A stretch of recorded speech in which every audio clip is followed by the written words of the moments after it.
టీచర్లు లేని స్కూళ్ళు కూడా ఉంటాయట రష్యాలో. లోకేష్ గారు చూపించారు. విద్యా సంస్థ అనగానే ఉపాధ్యాయులు, పాఠాలు, ఉపన్యాసాలు, గ్రేడ్ల ప్రస్తావన సర్వసాధారణం. రష్యా రాజధాని మాస్కోలో ఉన్న పాఠశాలలో వీటి ప్రస్తావనే ఉండదు. సంప్రదాయ విద్యా విధానానికి భిన్నంగా ఇక్కడ వినూత్న విధానాలను అనుసరిస్తున్నారు.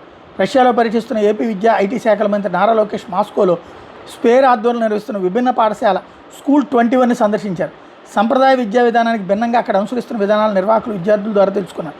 స్కూల్ 21 అనేది స్బేర్ బ్యాంక్ ప్రారంభించిన ఉచిత ప్రోగ్రామింగ్ సాఫ్ట్వేర్ డెవలప్మెంట్ విద్యా కార్యక్రమం.